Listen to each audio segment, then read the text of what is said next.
A investigação foi com psiquiatra ou com neuro? Neuro. Eu também acho que o veredito foi dado, mas vamos ver. Boa noite a todos. A mensagem da noite de hoje é do livro de João Lopes, Gotas de Esperança. Não lastime os que se foram.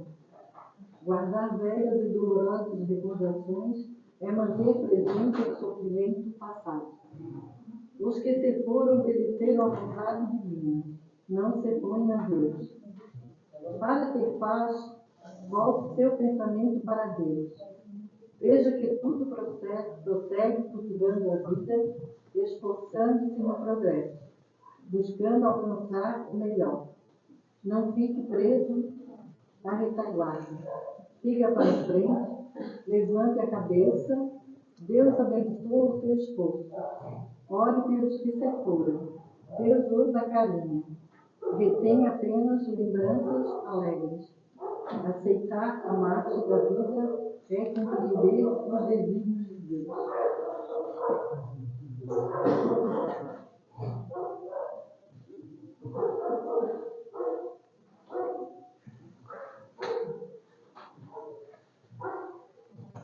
Uma vez mais, boa noite a todos. E as bênçãos do nosso Pai Maior que caiam sobre cada um que adentrou nesta noite. Vamos, neste momento, nos preparar aí para a reflexão da noite, hoje, o nosso amigo Augusto, que o seu mentor espiritual possa inspirar para que ele possa trazer aquilo que nós precisamos ouvir. E desta forma, em agradecimento a tudo, em agradecimento a Deus por tudo que recebemos, nós dizemos: Pai nosso que estás no céu, santificado seja o vosso nome. Venha a nós o vosso reino. Seja feita a vossa vontade, assim na terra como no céu. O pão nosso de cada dia nos dai hoje. Perdoai, Senhor, as nossas ofensas, assim como nós perdoamos a quem nos tem ofendido. E não nos deixeis cair nas tentações, mas livrai-nos de todos os males, agora e sempre que assim seja. Desta forma, então, pedimos aí ao alto que nos dê guarida para a palavra seguinte. Fica à vontade, meu irmão. Boa noite a todos.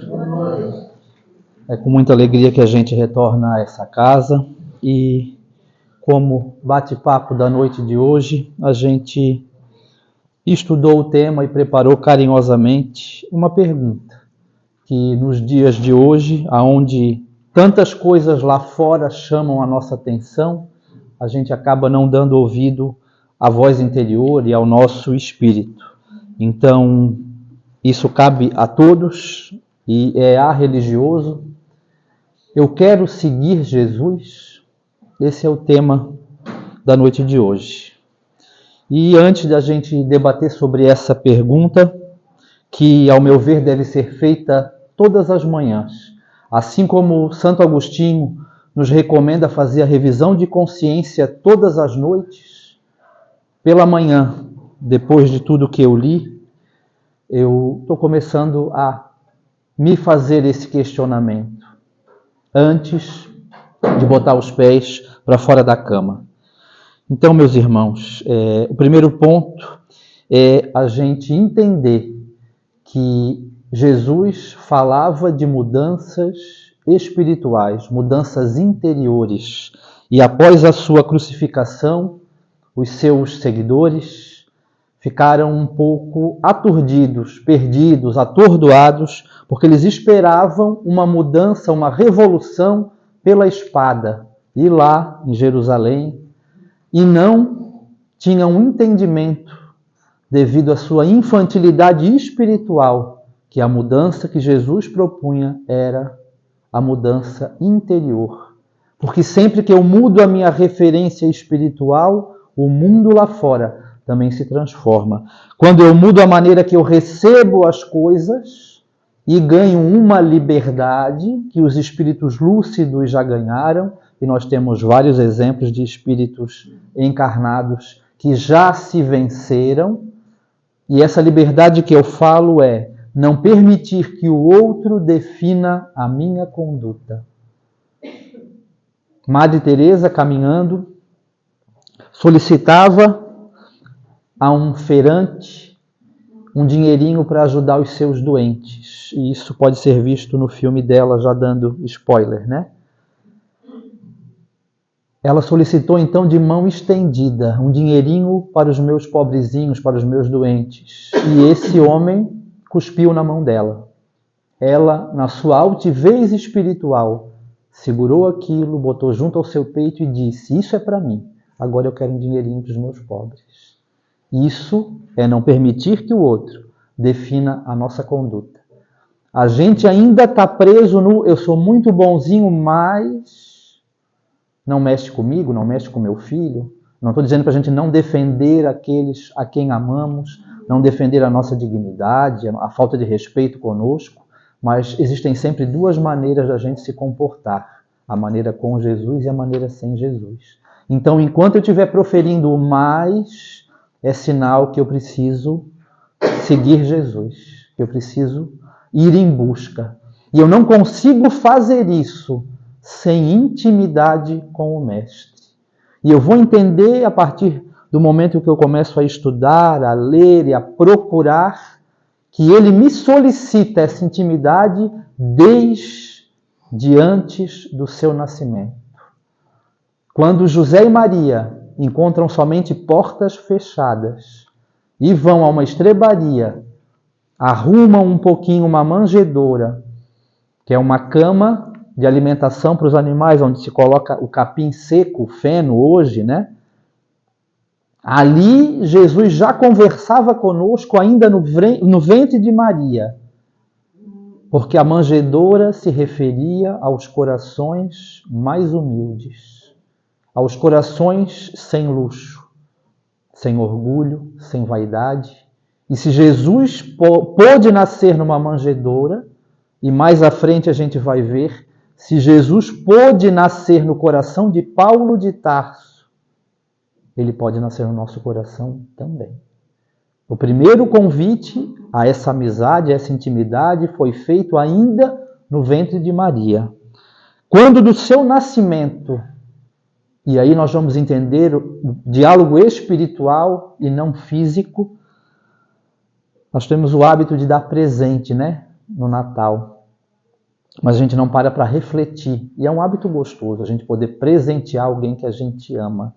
Mas quando os 3 reis magos foram lá presentear Jesus, havia um simbolismo muito profundo e espiritual. Ouro, incenso e mirra. O que será que queriam dizer esses 3 elementos? Jesus queria de nós, de presente, o melhor que tínhamos dentro de nós. E o que é isso? A nossa vida espiritual. O que eu melhor puder dar a Ele, Ele vai aceitar de bom grado. E se eu tenho o hábito de no Natal presentear aqueles a quem eu amo, com presentes físicos, cabe o puxão de orelha de a gente refletir. Não adianta eu desrespeitar minha mãe o ano inteiro, espiritualmente falando, e final do ano dar um presente caro. Eu tenho que presenteá-la o ano inteiro com o melhor que eu tenho dentro de mim. O meu irmão, meu marido, a minha esposa, o meu professor, o meu chefe. Isso é a mensagem do Cristo, ainda na manjedoura, nos convidando a dar o melhor a Ele. E se eu posso fazer isso para Ele, num âmbito menor, mas não menos importante, eu tenho o dever de dar o meu melhor àqueles que me rodeiam na jornada encarnatória, que são as pessoas mais importantes para o meu crescimento.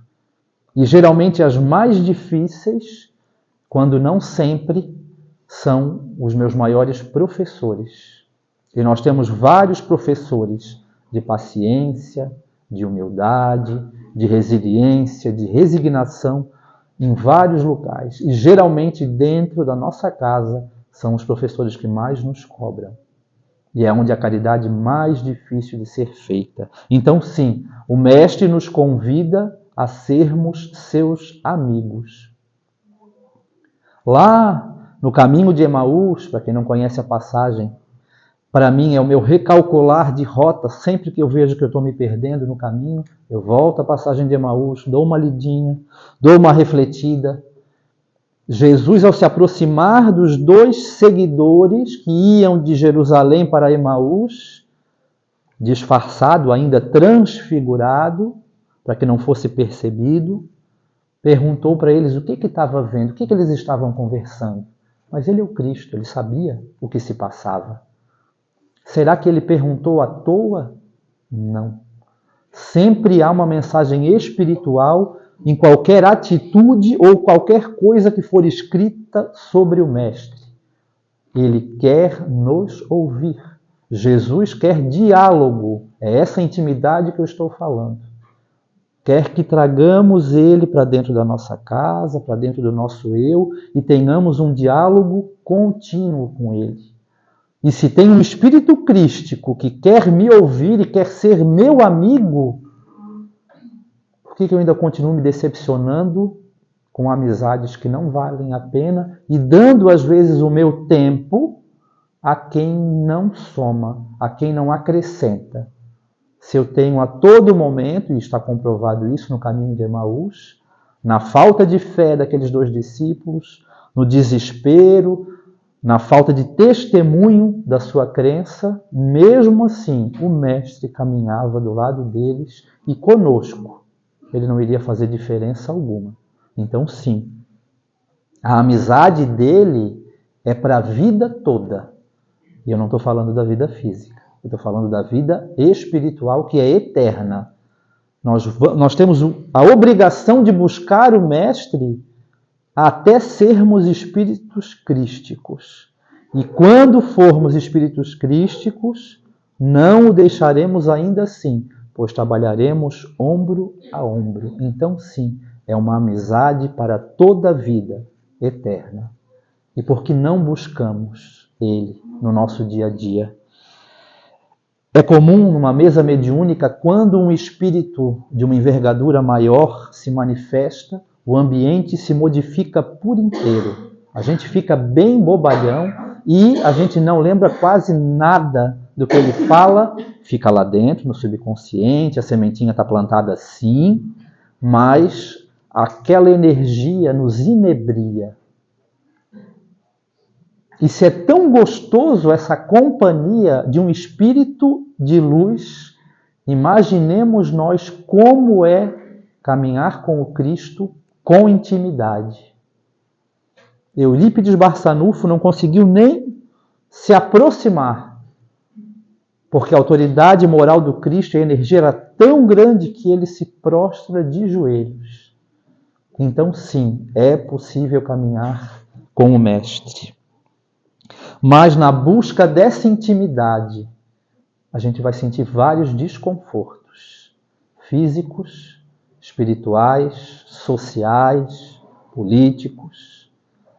Mas se antes aos cristãos contemporâneos do Cristo, se aos cristãos primeiros após o desencarne do Mestre, era solicitado o vaticínio do corpo físico através dos martírios, do fogo, as feras e tantos outros, hoje nos é solicitado o vaticínio do Espírito.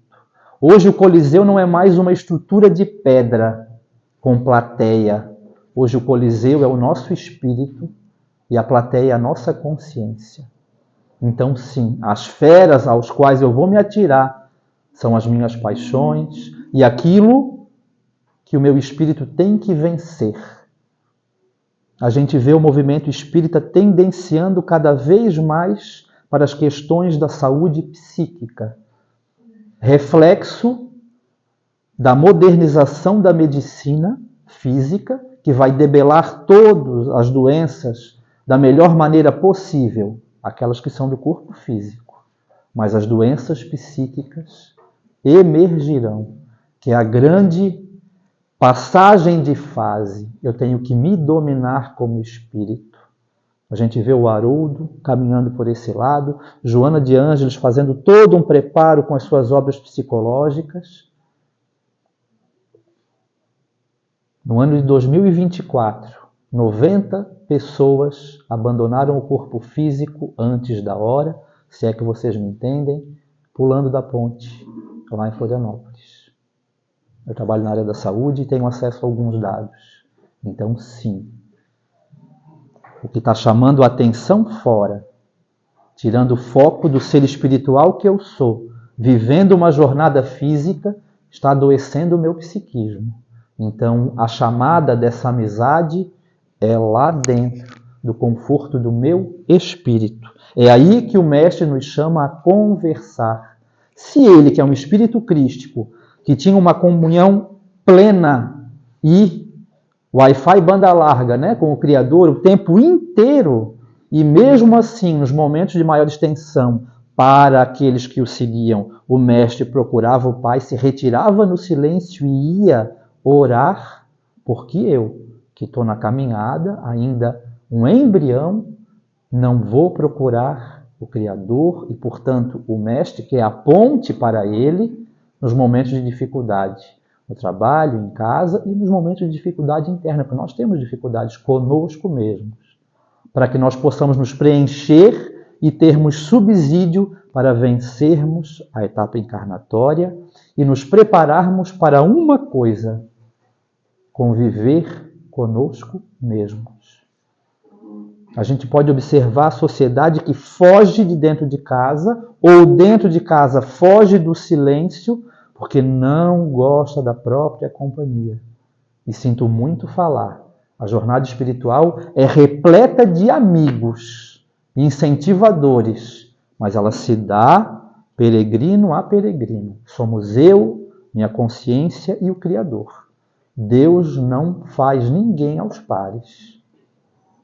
Somos tão especiais que somos únicos. E essa busca deve começar hoje. Essa intimidade da prece, da oração, de buscar Jesus, porque sim, se Bezerra de Menezes fala que existem milhões de mãos amigas estendidas, uma delas, com certeza, é a do Mestre. Agora, essas mãos não nos alcançam se a gente não esticar a nossa, exercitando o livre-arbítrio, de ter alguns desconfortos, de sair da zona e da mesmice do vale egóico que nós encontramos muitas vezes e vamos buscar. E ele afirma: pedi e obtereis, batei e abrir-se-vos-á. Os recursos estão aí e não custam nada. Passe, a prece, a água, uma boa conversa numa cabine de atendimento fraterno, vão me dando subsídios para eu me vencer, me entender, me olhar. Eu preciso fazer regressão?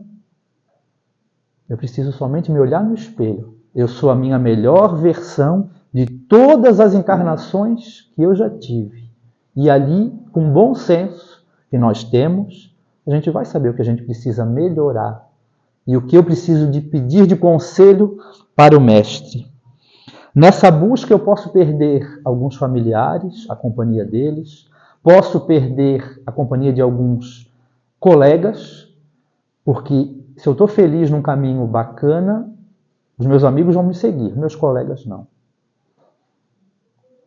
Mas não é preciso mais eu entregar o meu corpo, mas sim violentar um pouco da minha consciência que está viciada em coisas que não me fazem mais bem. E eu continuo frequentando festas sociais, não que eu deva virar um monge, mas existem comemorações que já não fazem mais parte da minha felicidade. Mas eu vou por causa de uma coisa, de uma convenção, de outra, mas a gente se negando, a gente fica desconfortável, a gente abre portas, está na hora da gente se fazer feliz, sendo nós mesmos e buscando a melhora. Nessa caminhada em direção ao Mestre, desde que eu responda sim, eu quero caminhar e seguir Jesus, eu tenho 3 opções, ou 3 fases, como queiramos entender. Alguns de nós Somos multidão. Tal qual aqueles que buscavam o mestre para uma melhora pontual. É aquela pessoa que vai no posto, tem uma referência para trabalhar na área de saúde, toma dipirona, mas não quer saber de tratar o efeito dessa dor. Essa é a multidão que procura o Cristo. Só quer uma cura, um milagre ou algo pontual e depois volta a vibrar do mesmo jeito e a dor vai bater na porta outra vez. Eu posso ser um discípulo. Aí eu já não procuro mais o mestre para uma coisa temporária.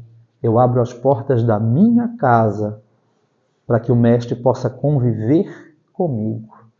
É uma segunda etapa muito importante.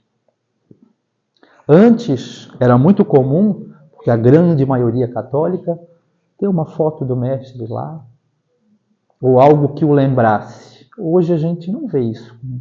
Não faz mais parte da decoração da casa ter a foto do governador espiritual do nosso planeta, a nossa ponte para o Criador, o nosso guia e modelo.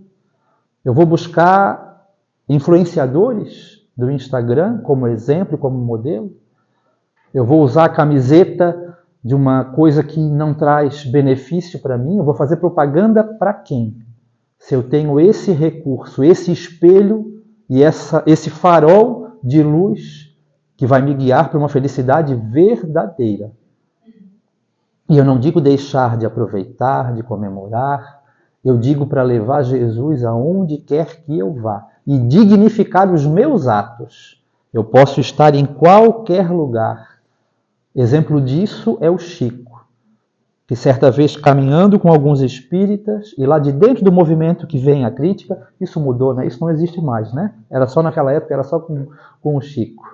Ele vai até um bar para conversar com um necessitado, uma pessoa que estava lá bebendo, passou por ali, com seu magnetismo ele captou com a sua psicosfera aquela necessidade, e uma irmã do movimento disse, nossa, o Chico entrando num bar? Ele veio e disse, pois é, minha irmã, quando a gente entra num bar, ele vira um lar. Então sou eu que transformo o ambiente onde eu estou. Eu posso levar Jesus para qualquer lugar e não preciso falar de Jesus para estar falando sobre ele. Não preciso violentar a consciência de um irmão que tenha outra religião.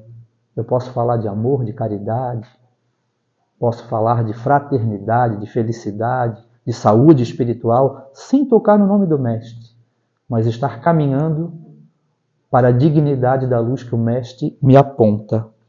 E num terceiro momento, muito mais feliz e definitivo, eu não sou mais multidão, eu não sou mais um discípulo. Eu abro as portas do meu coração e me torno um apóstolo. E todos nós temos esse alcance.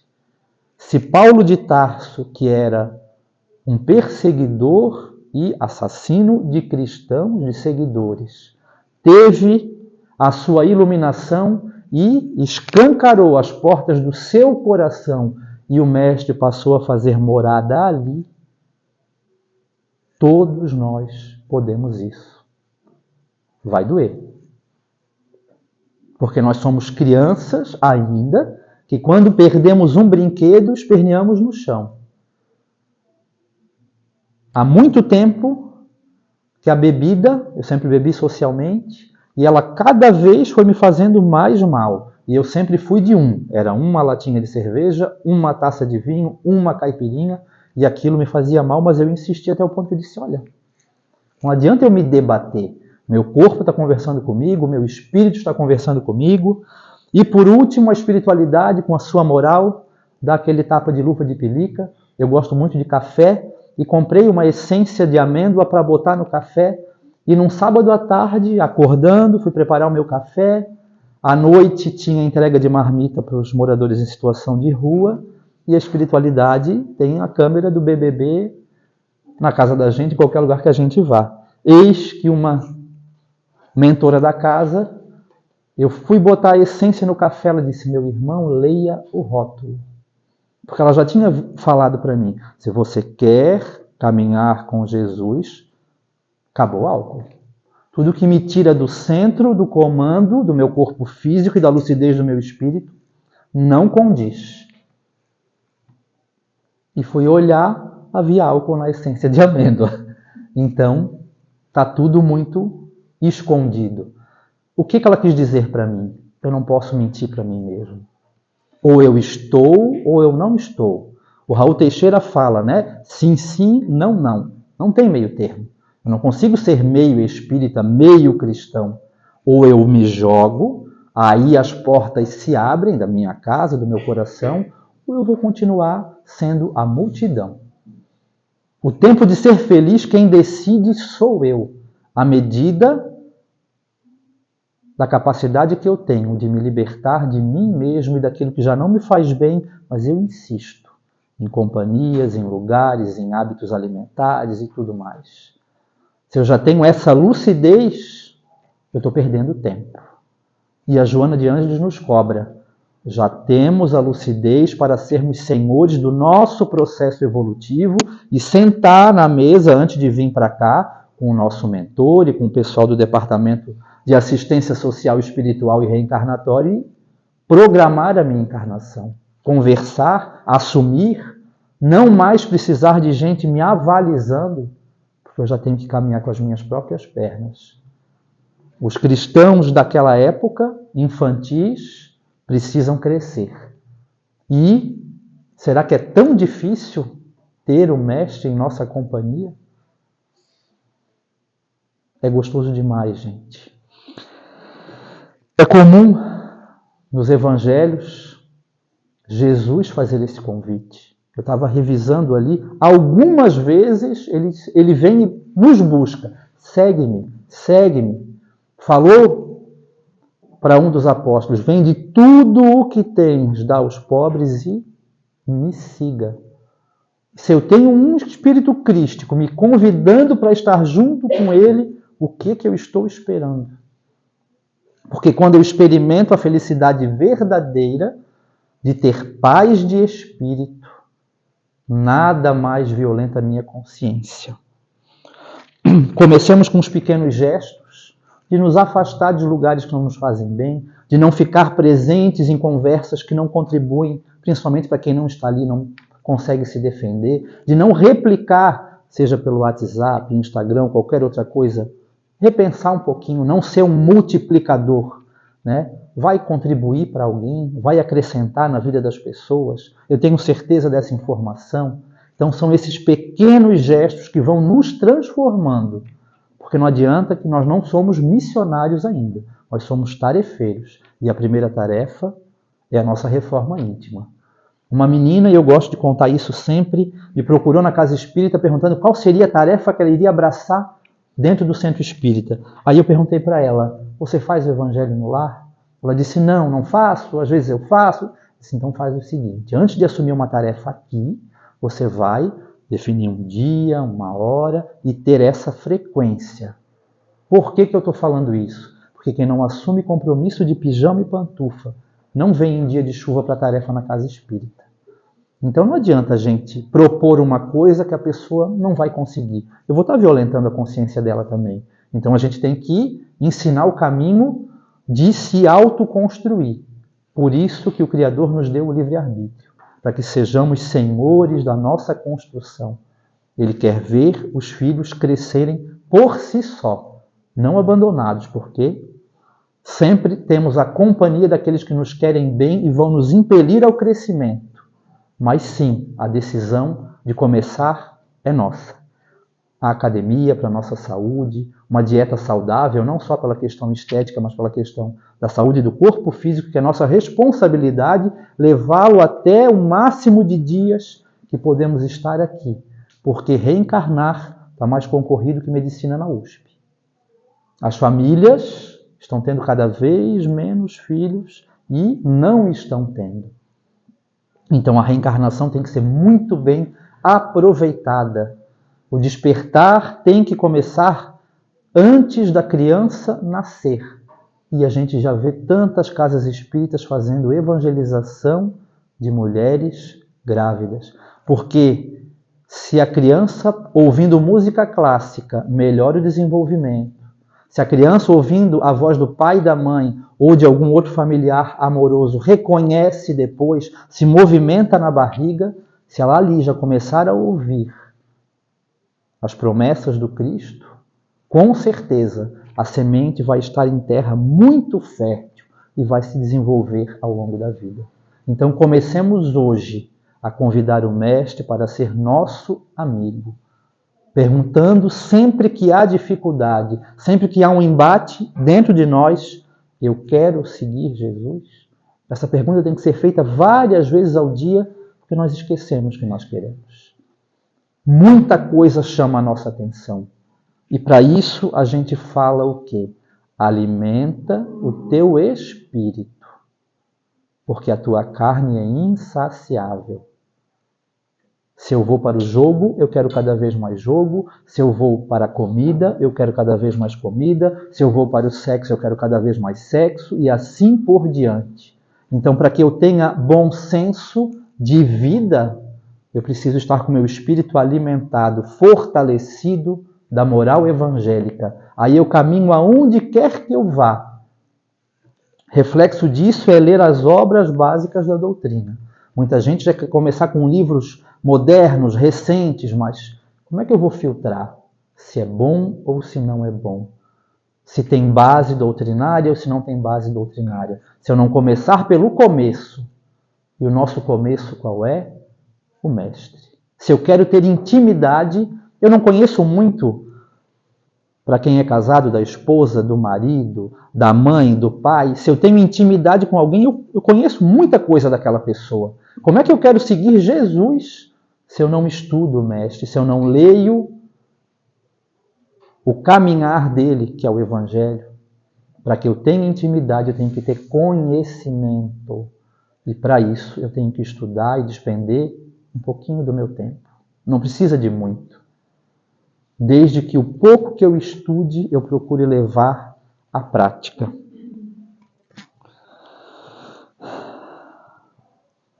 Para que eu possa enfrentar os meus fantasmas interiores, os meus monstros, e entender as dificuldades que eu enfrento querendo seguir Jesus,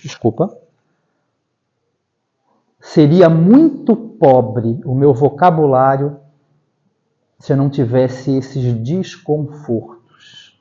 Não haveria a palavra vitória, não haveria a palavra superação, não haveria a palavra fé. Eu não teria vida espiritual. Então, meus irmãos, é um caminho que vale a pena andar de mãos dadas com o Mestre, estender a minha mão, e prova viva disso, eu volto a falar dele, é o apóstolo Paulo, que numa só encarnação foi de uma ponta a outra, porque ele quis, ele foi tocado, ele se abriu para aquilo e vivenciou. Para finalizar isso, eu gostaria de proferir um pequeno trecho recebido numa noite, através de uma psicografia, um poema curtinho, mas para mim de uma grande profundidade, intitulado Paulo de Tarso. Hoje sou Paulo, e dentro de mim não mais me contento. Damasco, portal do meu renascimento.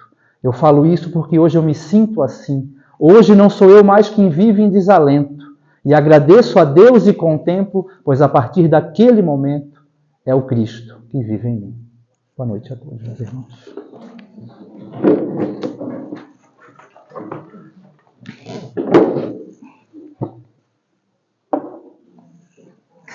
Obrigada. Será que a gente quer seguir Cristo, né? Ou a gente ainda quer que Cristo nos segue? Com certeza Ele nos segue, né? Mas a gente ainda é criança mimada, ainda quer ver para crer. E hoje não se faz mais necessário, né? A gente tem que crer sem ver. Então convidamos a todos a fechar os nossos olhos, pedindo amparo, pedindo a proteção para essa casa, para todos os filhos que estão aqui presentes, encarnados e desencarnados, por toda a humanidade, Senhor, por todos aqueles irmãos que estão em tratamento na casa, aqueles que têm o seu nome no caderno de prece. Enfim, Senhor, Derrama do teu laboratório divino o bálsamo necessário, a cura para aqueles que querem deixar os seus vícios. Para ser curado, precisamos abandonar aquilo que nos fez doente. E muitas vezes não queremos largar. Tenha misericórdia de cada um de nós, crianças que somos ainda mimadas. Conduz a tua luz ao nosso encontro, para que tenhamos oportunidade de tirar as vendas dos nossos olhos e olhar para a nossa essência verdadeira. Pai nosso, que estais no céu, santificado seja o vosso nome, venha a nós o vosso reino, seja feita a vossa vontade, assim na terra como no céu. O pão nosso de cada dia nos dai hoje. Perdoa, Senhor, as nossas ofensas, assim como nós perdoamos a quem nos tem ofendido, e não os deixeis cairmos em tentações, mas livrai-nos de todo o mal, que assim seja. E assim pedimos permissão para darmos por encerrado a palestra doutrinária da noite de hoje. Pedimos a todos que permaneçam em seus bancos, que vai ser chamado logo em seguida. Que Deus abençoe a cada um de nós. Que assim seja.